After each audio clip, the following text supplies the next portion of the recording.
La recesión de 2022 ya está aquí. Pero, ¿qué significa eso?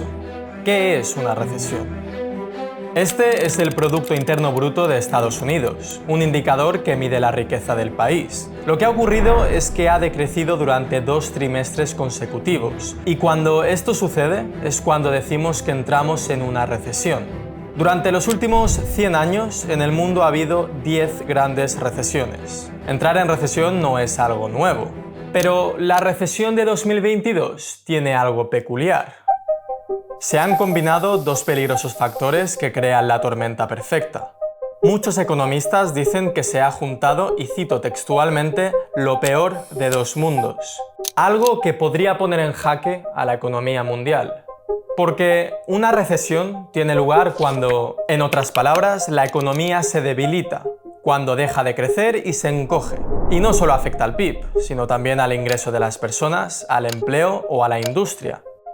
Aunque la situación actual es más compleja que eso. Ahora mismo estamos atascados entre una recesión y una alta inflación, que es cuando los bienes y servicios se encarecen, los precios suben y el dinero pierde valor. Cuando estas 2 situaciones se dan al mismo tiempo es cuando aparece lo que denominamos estanflación. Entender este término es fácil. Lo que ocurre es que tenemos una inflación elevada en una economía débil. Y esto es extraño, porque cuando una economía se debilita, los precios bajan, no suben. La estanflación solo se produce en 2 escenarios, cuando hay un shock de oferta y cuando hay una mala gestión de la política monetaria. Empecemos con el shock de oferta. Estos países que ves en pantalla son los miembros de la OPEP, la Organización de Países Exportadores de Petróleo, que en 1973 decidieron no exportar más petróleo a estos otros países de aquí, entre ellos Estados Unidos, con el objetivo de que dejaran de apoyar a Israel en la guerra de Yom Kippur, una que enfrentó a Israel con Siria y Egipto. El precio del petróleo se descontroló. Al final del embargo había aumentado en casi un 400%, algo que provocó una enorme crisis mundial, una de las mayores que se recuerdan. El shock de oferta se da cuando una materia prima, en este caso el petróleo, se vuelve escaso, difícil de conseguir. Cuando esto sucede, el precio sube. Pero no solo sube el precio de la materia prima en cuestión. Mira, para transportar carne de un lugar a otro se necesita combustible. Si el precio del petróleo aumenta, los costes que la empresa cárnica deberá asumir para transportar la carne serán mayores. Por lo que, para no tener pérdidas, la empresa se verá obligada a aumentar los precios. En el caso del petróleo, esto no solo sucede con la carne, sino con todos los productos y servicios que dependen de él. Ahí es cuando aparece la inflación. Ahora, la escasez de petróleo no solo hizo que hubiera inflación, sino que también afectó a la producción. Si hay poco petróleo, la cantidad de bienes y servicios que se podrán ofrecer será menor. Y si baja la producción, la economía sufre y se entra en recesión. Entonces, un shock de oferta, como este de 1973, puede provocar un aumento de la inflación y un estancamiento económico, una estanflación. Pero aquí no termina la historia. Hay otro escenario en el que se puede producir una estanflación, y es cuando se imprime dinero sin control y hay una mala gestión de la política monetaria. Volvemos a los años 70. La economía estadounidense no está en su mejor momento, así que el país decide empezar a imprimir dinero, y lo hace para sufragar gastos sociales y militares, como la guerra de Vietnam.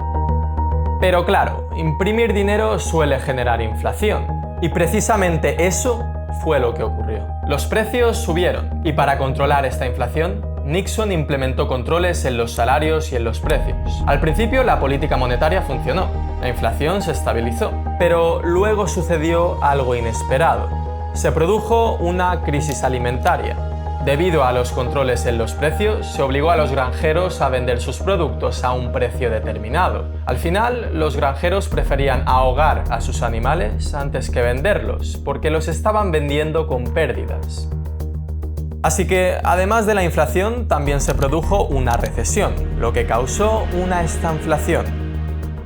En resumen, la estanflación es un periodo de bajo crecimiento económico con una alta tasa de inflación y puede producirse por un shock de oferta o por una mala gestión de la política monetaria. Y ahora, en 2022, está sucediendo algo parecido. La pandemia, la guerra comercial entre Estados Unidos y China y lo que está ocurriendo en ya sabemos dónde, ha provocado un shock de la oferta del gas y el petróleo. El precio de estos dos recursos se ha disparado y ha estallado la famosa crisis energética. Y como para producir cualquier cosa se necesita energía, esta crisis energética ha causado también una crisis alimentaria y en general una crisis de suministros. Además, tal y como pasó en los años 70, también se ha imprimido mucho dinero. Se hizo durante la pandemia, con el objetivo de estimular la economía. Debido a todos estos factores, los precios han subido y la actividad económica se ha estancado, lo que significa que hay estanflación. Ahora la pregunta del millón: ¿cómo solucionas esto? Te estás enfrentando a dos problemas cuyas soluciones son contradictorias. Para combatir la recesión, los bancos centrales buscan estimular la economía. Lo que hacen es imprimir dinero y bajar los tipos de interés. En cambio, para combatir la inflación, los bancos centrales buscan desacelerar la economía. Y lo que hacen es reducir el gasto y subir los tipos de interés. Así que, ¿cómo combates ambos problemas a la vez? La respuesta es que no puedes. Frente a una estanflación, solo hay dos caminos. Puedes intentar navegar entre ambos problemas, mitigando en la medida de lo posible cada uno de ellos e intentando evitar que se produzca una hiperinflación o una gran recesión. Lo que ocurre con esto es que no se hace lo suficiente para acabar con la inflación ni para mejorar sustancialmente la economía, por lo que te quedas atascado en la estanflación durante un largo periodo de tiempo. La otra opción que tienes es jugártelo todo a una carta. Atacar por un único flanco. Mira, la Reserva Federal, que es el Banco Central de Estados Unidos, y el Banco Central Europeo están subiendo los tipos de interés. ¿Y qué significa esto? Significa que están dando prioridad a combatir la inflación. Aunque esto no sea una regla absoluta, la mayoría de los bancos centrales temen más a la inflación que al estancamiento económico. Y por eso, ante una estanflación, lo primero que se suele buscar es acabar con la inflación. Y luego ya se aborda el tema del crecimiento económico. Ahora, esto tiene un riesgo. Subir los tipos de interés puede hacer que la inflación baje, pero también puede provocar que la recesión sea todavía más grave. Entonces, ¿deberías estar preocupado? Echa un vistazo a este gráfico. En la crisis de los años 70, el precio del petróleo llegó a cuadruplicarse. Ahora, en cambio, a lo largo de los últimos 5 años, solo ha aumentado un 40%. Afortunadamente, no hay tanta inflación como en los años 70. Además, la crisis energética podría acelerar una transición hacia la energía renovable. Muchos países, visto lo visto, van a querer no depender tanto del gas y del petróleo, y otras alternativas, como incluso la energía nuclear, se han vuelto más atractivas. Por otro lado, economías emergentes como Sri Lanka, Pakistán o El Salvador podrían colapsar. Debido a que la Reserva Federal ha subido los tipos de interés, estos países lo van a pasar realmente mal para poder pagar la deuda que tienen con Estados Unidos. Pero de esto ya hablaremos en otro vídeo. Si este vídeo te ha gustado, suscríbete. En este explico por qué China está invirtiendo en África. Te va a sorprender.